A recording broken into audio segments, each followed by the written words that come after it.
Terima kasih Aceh Gode atas lagu yang sangat indah, dan dia telah menyatakan segala penerangan daripada lagu ini, dan lagu ini saya sangat suka daripada ini lagu kumpulan GVB, Gather Vocal Band. Saya paling saya suka Heritage Singer, baru itu Gather Vocal Band. Baik. Tadi ada yang bertanya sama saya ketemu sama dia. Dia bilang panjang lama nggak bawa. Saya bilang 10 menit. Jadi pelajaran saya sangat pendek. Jadi ada 60 slide. Ada 60 slide Saya pendek kan? Oke. Kamu terpaksa bertahan. Jadi hari ini adalah hari Ambassador Day, World Ambassador Day, Hari Ambassador sedunia. Oke, saya akan menjelaskan ini apa itu Ambassador Java. Oke, apa itu Ambassador? Oke, mungkin ada yang tidak tahu apa itu Ambassador. Club Ambassador. Oke, kalau kamu nampak itu logo ini logo, bukan logo baru, ini bukan apa apa? Bukan benda yang baru nih, ini lama sudah nih. Waktu saya ingat lagi zone 3 sini kan bukan wilayah. Dulu sini kena panggil zone 3, betul kan teacher? Zone 3. Aktif zone 3. Teacher tolong sebut dari zone 3 ini dari mana? Dari Kilo pergi Mantub. Betul kan? Mantub lain zone kan? Oh, di Kilo. Oke. Jadi kalau dulu lah saya tahu kamu pada zaman dahulu tidak ada wilayah. Tahu? Kalau dulu zone 3 paling aktif. Kalau Pathfinder paling aktif zone 3. Seingat lagi zaman si Nelmon, zaman si Nadik, dan si Teacher Melissa, si Gordy, banyaklah. Kami sempat lagi masih pakai itu zone 3 sebelum menentukan pergi wilayah.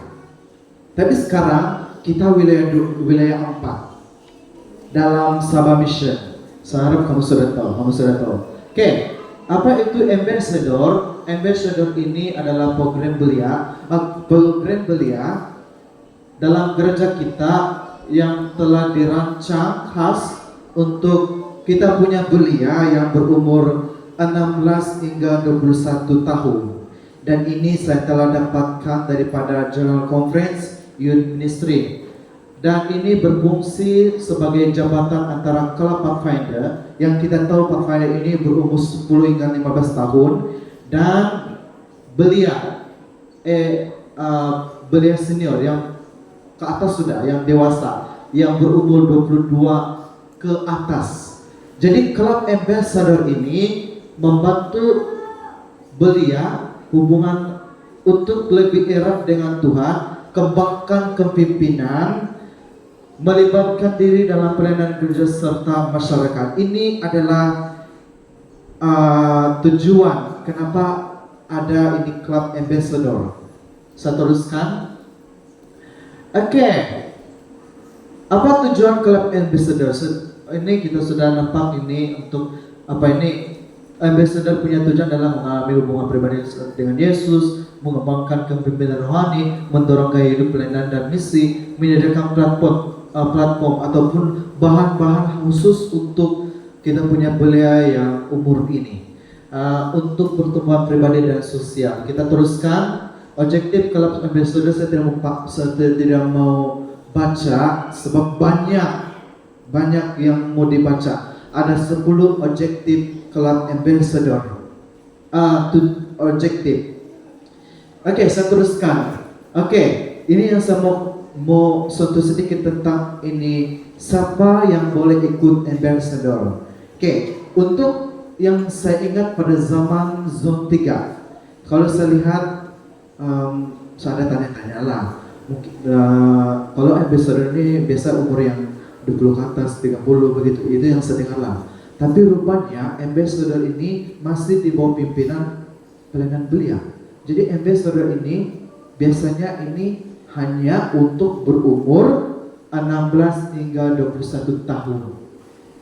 Tapi setelah dia sudah selesai kelas Pathfinder, dia boleh pilih sama ada dia boleh ikut kelas Master Guide ataupun kelas Ambassador. Oke, nanti kita tengok apa pakaian Ambassador. Oke, dan berminat. Kalau kamu berminat ikut Ambassador, di sana ada banyak yang kamu boleh belajar. Oke, jadi untuk lebih singkat, untuk lebih paham, kalau kamu sudah selesai Pathfinder class, kamu boleh pilih sama ada kamu ikut Master Guide ataupun Ambassador. Tapi sekarang, oke, nanti dah saya kasih skip dulu. Oke, apa activity Ambassador ataupun program? Oke, kalau Ambassador ini biasanya kita boleh buat activity rohani, macam-macam lah, kebaktian, kegun lah, apalah yang berkaitan kerohanian. Kepimpinan melatih kita punya orang muda kita macam mana mengendalikan kebaktian gereja dan sebagainya. Kemudian aktiviti sosial dan sukan. Ini ada aktiviti berkhidmatan macam masyarakat tolong-tolong dan sebagainya, dan aktiviti alam dan pengembaraan, hiking, ya salah satu hiking, kita rafting. Itulah aktiviti Ambassador. Itu tidak mau ikut Pathfinder lah, tidak mau ikut Pathfinder. Tidak mau ikut Master Guide lah. Oke. Jadi kalau mau ikut Ambassador, ini dia punya aktiviti dia. Oke, mari kita tengok apa makna ini logo Ambassador. Mari kita lihat nih. Logo Ambassador ini kalau kita lihat ini bulatkan. Jadi ini adalah dunia. Jadi Ambassador punya ini bulat bermaksud misi global yang tanggung jawab pemuda Ambassador ataupun kita bilang duta-duta untuk menyebarkan Injil ke seluruh dunia. Ambassador adalah sebuah pergerakan internasional yang bersatu dalam iman dan pelayanan. Itu makna daripada ini bulatan. Kalau salib, kamu nampak ini salib ini kan warna merah. Salib ini adalah simbol Kristus dan pengorbanan Yesus bagi umat manusia. Dan ini mengingatkan untuk Ambassador bahwa mereka ini, umur kamu yang 16 hingga 21, kamulah adalah duta Kristus. Dan warna merah ini melambangkan darah Yesus. Itulah maksud ataupun makna daripada lambang ini. Next, Alkitab. Tadi ini bulatankan, ada salibkan. Kita lihat yang ini Alkitab. Alkitab adalah melambangkan firman sebagai panduan untuk duta ataupun ambassador. Ambassador punya pusat adalah Alkitab dan pembentukan rohani. Jadi kalau kita belajar firman Tuhan dan ada latihan kerohanian, inilah gunanya kenapa ada ini simbol Alkitab. Dan yang terakhir, garis hitam melengkung, yang ini melengkung lah, itu melambangkan jalan kehidupan yang mana kita akan menghadapi masa-masa sukar, tapi pada masa yang sama kita dipimpin oleh Kristus. Jadi ini adalah menggambarkan bagaimana seorang ambassador ini dalam iman, macam mana mereka berpegang kepada firman Tuhan. Selesai. Kita tengok pakaian ambassador. Wow, ini pakaian ambassador, dia punya pakaian tidak macam Master Guide. Jadi pakaian ambassador ini biasa-biasa saja. Kalau kamu lihat ini ambassador ini, dia ini ada baju base lah. Kalau saya tengok navy, navy lah, ini navy ya, biru gelap lah. Necktie, ada necktie warna merah, ada logo ambassador. Ini ada logo ambassador, mungkin dalam bentuk pin. Kalau baju, ini baju sekolah pun jadi juga. Dia punya seluar grey. Bukan hitam, tapi grey. Ini dia punya, ini lelaki lah. Kalau perempuan pun, tapi perempuan lebih cantik lah. Ada Nina. Apa gitu nama dia? Nah, ya itulah tuh. Jadi perempuan punya ini sama juga tapi skirt lah, ini skirt grey. Ini grey ini apa semua. Ini adalah pakaian uniform ambassador. Tapi jangan kamu ingat ini saja yang ada scarf. Ada scarf. Apa beza kamu perhatikan ini logo ini? Ada sama kayak yang logo ambassador? Sama. Tidak kan? Yang ini apa deh? Yang ini kenapa ada logo EY sama ini Israel? Nanti saya kasih tahu apa ini. Oke, inilah pakaian ambassador ataupun yang ikut SYL. Oke, saya mau kasih tahu kamu untuk pengetahuan kita semua lah. Sekarang jam berapa? Oke, saya harap saya boleh kasih selesai dalam 11:30 menit lah. Oke, saya mau kasih tahu kalau untuk kita punya belia kita, Master Guide ini dia akan pimpin ini Pathfinder dan juga Adventurer. Jadi dia di bagian Junior Youth. Kamu ingat toh? Oke, Master Guide dia akan pimpin ini Pathfinder dan Adventurers. Kalau Senior Youth lain, macam sama juga tuh logo dia, tapi bentuk dia lain, dia punya warna apa semua simbol lain. Kalau ini Master Guide ini SYL. SYL ini Senior Youth Leader. Jadi kalau kamu sudah selesai Pathfinder, kamu boleh pilih sama ada Master Guide ataupun Senior Youth Leader. Senior Youth Leader ini dia akan pimpin Ambassador dan juga belia dewasa. Itu belia dewasa. Belia Ambassador umur yang saya sebut tadi. Kalau belia dewasa dia berumur 22 hingga 30 ke atas. Kamu nampak perbedaan di antara Master Guide dengan SYL? Oke. Untuk SYL dia ada 10 seminar. Jadi setelah kamu sudah selesai 10 seminar, kamu akan terima investiture. Kamu akan terima ini. Kamu akan terima ini pin SYL Ambassador dan sebagainya. Oke. Ada scarf dia, cantik scarf dia. Scarf dia punya scarf dan punya logo dia nih SYL. Oke. Jadi jangan kamu salah. Ingat ini Master Guide, ini SYL. Oke. Baik, kita akan terus kepada kita punya pelajaran untuk hari ini, dan pelajaran ini ditulis oleh Dr. Prakash Jacob. Nama dia Dr. Prakash Jacob. Oke. Jadi pelajaran ini saya ambil dan telah disediakan oleh dokter ini, dan tajuk pelajaran kita untuk hari ini, untuk hari Ambassador sedunia ialah hidup untuk memberi impact. Oke, mari kita lihat di sini. Saya akan membaca kata-kata ataupun nasihat kata-kata daripada dokter atau pastor. Dia bilang begini: selamat pagi Duta Kristus. Selamat pagi juga. Hari ini duta-duta di seluruh dunia diingatkan untuk hidup memberi impact.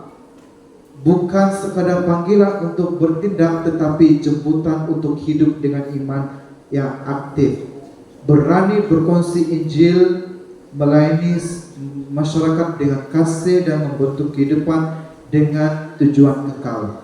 Bayangkan kehidupan kamu seperti batu yang dilempar ke dalam kolam tenang, mencipta riak merebak jauh melebihi kehadiran Anda.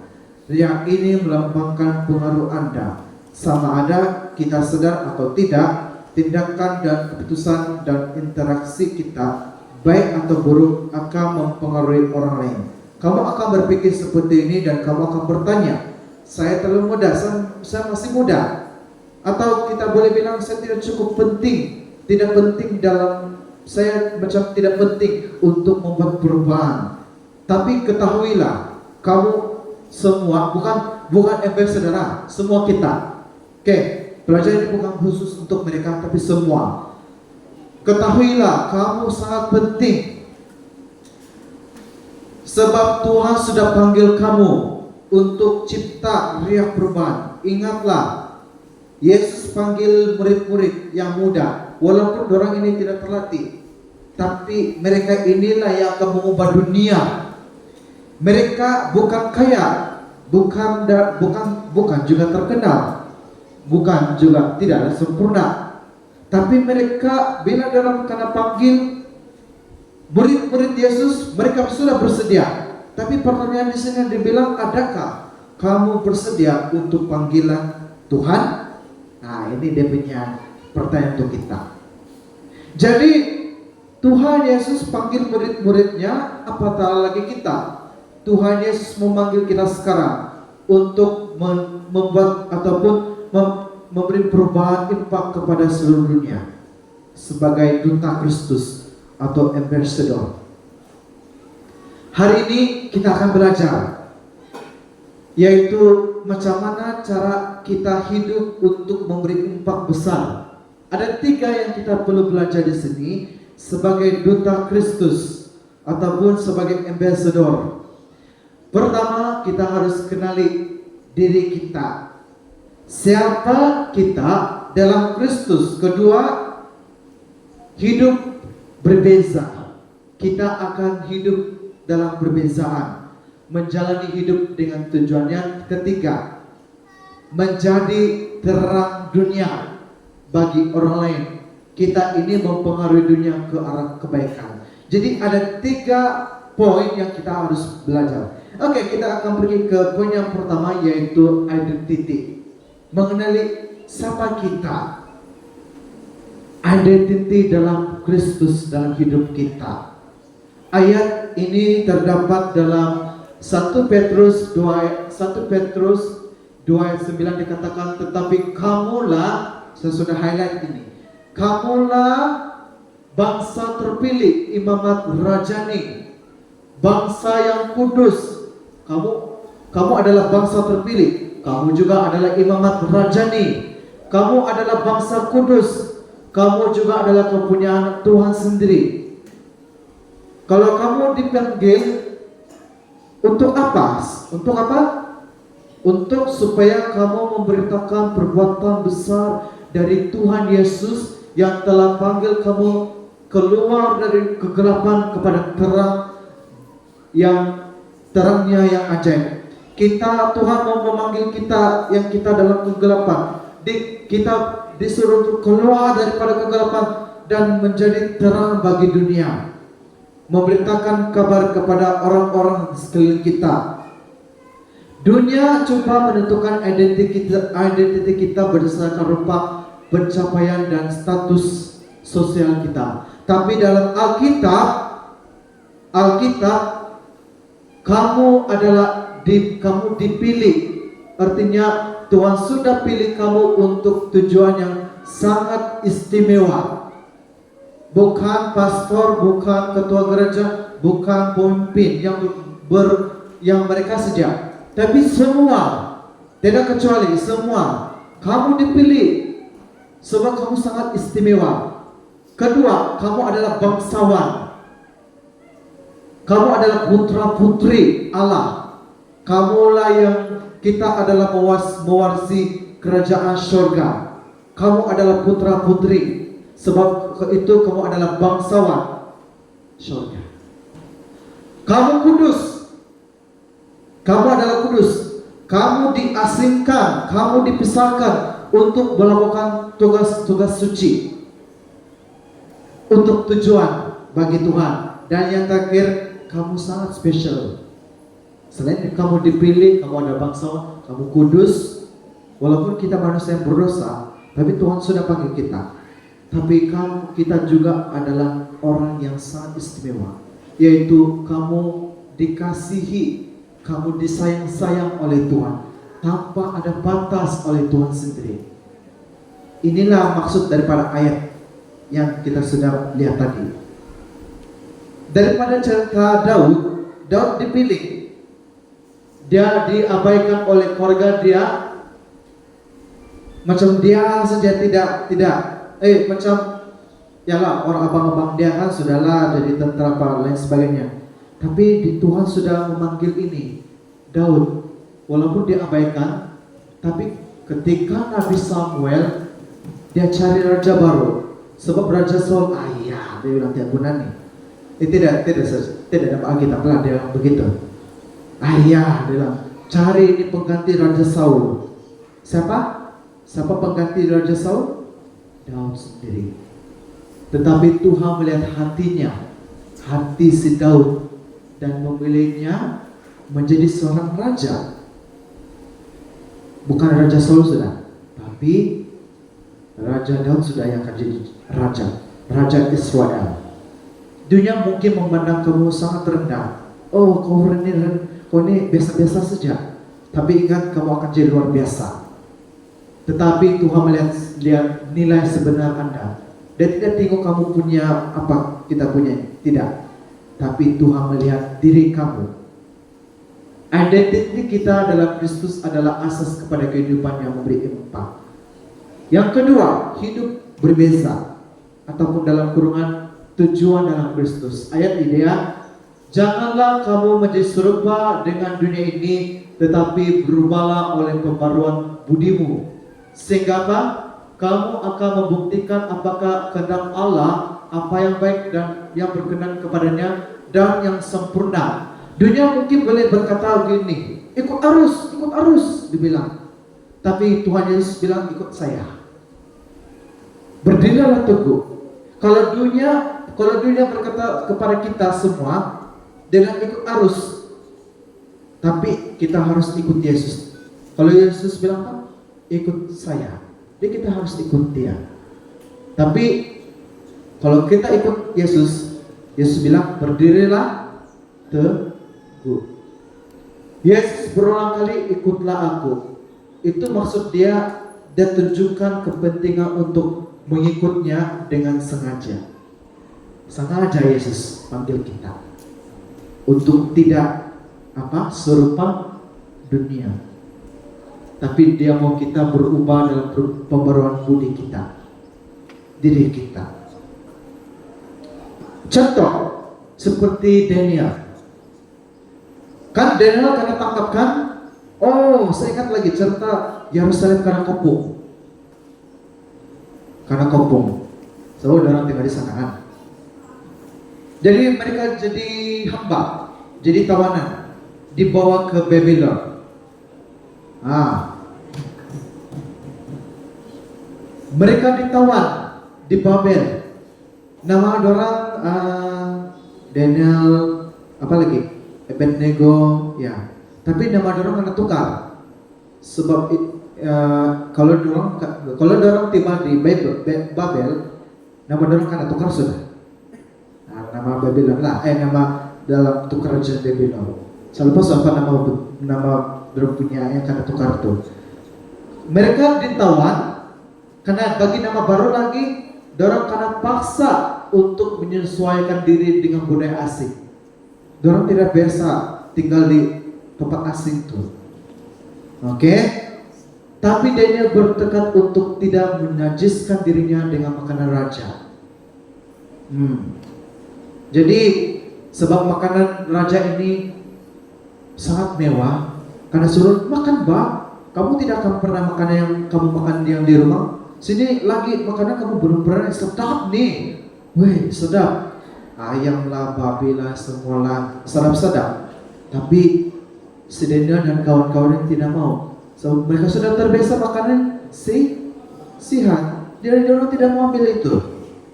Nah itulah yang membuatkan mereka perbezaan di antara mereka ini dengan orang-orang yang berada di kota itu tersebut. Keberanian mereka untuk berpegang pada prinsip Tuhan memisahkan mereka. Kamu masih ingat cerita kawan Daniel, dorang tidak mau menyembah patung. Siapa yang dorang sembah? Tuhan yang hidup, Tuhan yang mereka kenal, bukan Tuhan patung si Raja Nebukadnezar. Macam mana pun nyawa mereka terancam, tapi dorang tetap sembah kepada Tuhan yang hidup. Tuhan yang mereka sembah bukan Tuhan yang mereka yang Nebukadnezar yang sudah sediakan. Tapi kita tahu dengan cerita ini dilemparkan ke dalam perapian, tapi mereka masih hidup. Tidak lagi boyang musang tidak. Inilah keajaiban. Bukan dongeng ya. Ini betul-betul sudah berulang-ulang kali kita dengar cerita ini. Sedang terjadi ini. Jadi ini keajaiban ataupun mukjizat yang Tuhan telah tunjukkan kepada sahabat Daniel. Jadi mereka berani mempertahankan kebenaran, ganjaran dia, mereka diselamatkan. Oke, kita lihat analoginya. Kalau kita lihat termostat versus thermometer. Thermometer ini menyesuaikan diri dengan persekitaran yang inilah. Kalau termostat ini dia mengawal suhu keadaan sekeliling. Jadi kita dipanggil untuk menjadi termostat. Akan kita yang mempengaruhi dunia, bukan dipengaruhi olehnya. Jadi persoalan di sini adakah tabiat atau pergaulan atau sikap yang menghalang kamu daripada hidup dengan tujuan? Jadi kita berdoa supaya agar Tuhan bagi kamu keberanian untuk hidup berbeza dan berprinsip walaupun itu sukar. Dan yang terakhir, semoga kamu tidak tidur. Yang terakhir sudah nomor 3. Menjadi cahaya kepada dunia. Yesus bilang kamu adalah terang dunia. Kota yang terletak di atas gunung yang tidak mungkin tersembunyi. Yesus bilang kamu coba jadi terang dunia. Tidak. No. Yesus bilang begini, kamu adalah cahaya, itu benar. Yesus bukan bilang coba dulu kamu jadi terang dunia atau dia bilang tidak. Tapi Yesus bilang apa? Kamu adalah terang dunia. Sebab kamu dipanggil, kamu terpilih. Oleh itu Tuhan sudah panggil kamu jadi terang dunia. Kita lihat bahwa dunia ini dipenuhi dengan kegelapan, kesakitan, ketidakadilan, dan kesunyian. Itu sebabnya kita dipanggil terang dunia ini, dipanggil untuk membawa harapan dan penyembuhan kepada orang lain. Ada analogi satu lagi, rumah api atau lighthouse. Rumah api tidak akan mengejar kapal, tapi dia akan berdiri untuk bersinar. Kalau kamu nampak itu kapal-kapal di laut, yang bikin takut kalau saling berlanggar. Jadi sebab kenapa perlu ada menara api ataupun lighthouse. Penting nih kalau ada menara api, dia akan bagi cahaya supaya kapal-kapal boleh tengok keadaan supaya tidak lagi berlanggar dan boleh bagi isyarat. Itu gunanya lighthouse. Kita juga harus menjadi rumah api, menunjukkan jalan kepada orang lain melalui cara hidup kita. Gaya hidup kita, terang dunia. Macam mana kita menjangkau orang dalam kehidupan kita sebagai orang Kristen. Ada daripada pelajaran ini ada praktikal. Macam mana kita mau bersinar. Pertama, kita pergi ke rumah dulu lah. Rumah, kita harus respect kita punya parents kita dan adik-beradik kita. Ini gagal nih saya. Ini kalau nomor 2 ini saya gagal nih di rumah. Jadi perlu belajar ya, melawan cakap ibu bapak dan sebagainya. Ini saya gagal. 40%. Macam perlu pergi peratus lagi ya supaya boleh bilang menghormati ibu bapak dan adik-beradik. Yang kedua, kita harus bersinar di sekolah. Bersikap baik kepada mereka yang disisihkan. Yang kamu masih yang bersekolah, bersinarlah kepada kawan-kawan kamu. Kira-kira dia Islam lah, dia SIB lah, apalah. Bersikaplah baik kepada mereka. Dan yang terakhir, bersinarlah dalam masyarakat. Jadilah sukarelawan, bukan keterpaksaan. Tunjukkan yang kamu adalah seorang yang sukarelawan, bukan dipaksa, tapi untuk memperjuangkan keadilan. Melihat sekeliling kita kalau ada masalah, kita bantu mereka dan memberikan kita bagi mereka hak. Kita mempertahankan hak mereka yang mereka ini ditindas. Sebab itu kita harus memperjuangkan keadilan. Oke, sebagai kesimpulan. Jam berapa sudah? Jam berapa sudah? 11 berapa? Oke, daripada kesimpulan sudah. Kita lihat cerita si Dorcas, Tabita. Dia seorang diakonis. Oke? Dia seorang diakonis. Satu orang ya.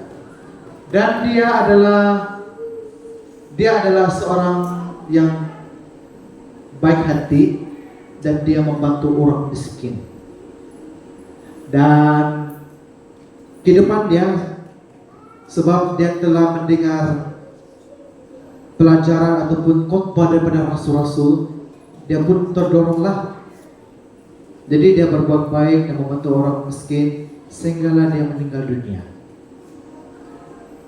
Itulah riwayat hidup Dorcas Tabita. Seluruh komuniti merasa kehilangan dia karena kehidupannya memberi impak yang besar. Baik betul si Tabita, dia memberi impak kepada semua dalam itu komuniti. Itu sebabnya komuniti sangat mengasihi Tabita Dorcas. Hidup yang memberi impak akan bergema jauh melebihi umur di dunia kita ini. Jadi cabaran kita untuk hari ini, pertama, kalau dunia tidak perlukan lebih ramai pengikut, ia memerlukan pemimpin seperti kita. Kalau dunia tidak perlukan lebih banyak kebisingan, ia perlukan suara kebenaran. Kalau dunia tidak perlukan lebih banyak kegelapan, ia perlukan pembawa terang seperti kita. Amin. Tuhan Yesus cabar kita ini. Jadilah pemimpin, jadilah suara yang akan menyuarakan kebenaran. Dan Yesus mau kita menjadi terang dunia. Jangan bilang, bukan Yesus bilang kau harus coba kau jadi terang dunia. Tidak, tapi Yesus sudah pengen kamu terang dunia. Seruan kepada semua, jika kamu bersedia untuk hidup impak besar, marilah kita berdoa dan berkomitmen kepada Tuhan. Jadi kita belajar mengenai identitas kita, hidup berbeza dan menjadi terang bagi semua orang. Berapa sepinya slide? 9 tadi berapa? 60. Ini baru 28. Nah, jadi terima kasih karena Anda ambil perhatian. Cantik kok kan? Happy Sabat semua dan Tuhan memberkati. Selamat hari Ambassador untuk kita semua. Amin.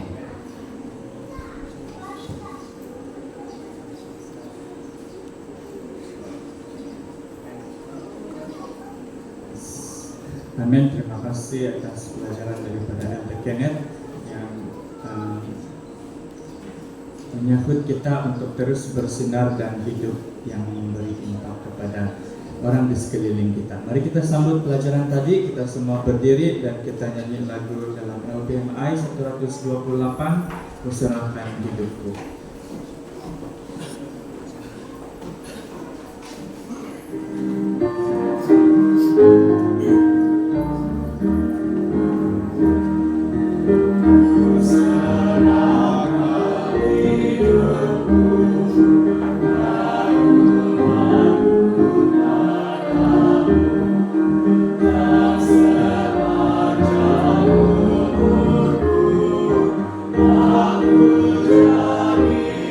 Aku jadi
Mari kita bersatu dalam doa.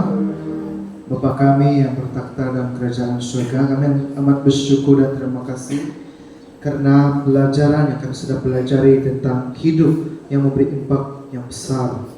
Kami bukan saja untuk belia yang berumur 16 hingga 21 tahun dipanggil sebagai ambassador, tetapi semua anggota dipanggil sebagai duta-duta Kristus untuk memberi impak kepada seluruh dunia. Kami sudah pelajari identiti diri kami. Kami adalah kepunyaan Tuhan, imamat rajani, bangsawan yang kudus, diasingkan untuk melakukan tugas yang suci, memberitakan tentang kasih Engkau ya Tuhan. Dan yang kedua, kami hidup berbeza, walaupun kami di tempat-tempat yang kami mungkin di tempat kerja yang tidak biasa dalam hidup kami atau mana-mana, tapi bantu kami menjadi seperti Daniel dan kawan-kawannya untuk menjadi impak kepada community yang tidak mengenal Engkau ya Tuhan. Kami juga sudah mempelajari bahwa terang dunia, Tuhan Yesus telah memanggil kami bahwa kami adalah terang dunia. Oh ya Tuhan, daripada 3 pelajaran ini, 3 poin ini kami sudah dengar dan kami mau terapkan dalam kehidupan kami, menjadi duta-duta Kristus, membawa mereka kepada Yesus, haus akan kebenaran. Dan nanti, satu hari nanti di surga, banyak jiwa-jiwa yang telah diselamatkan daripada pembawa terang, daripada duta-duta Kristus. Saat ini kami mau bersurah di tempat ini. Terima kasih malaikat Bapa akan bersama dengan kami, menjaga dan melindungi kami sepanjang pulang kami, dan menyertai kami sepanjang sabat ini, kemana dan di mana kami berada. Semuanya kami serahkan dalam nama Yesus. Amin.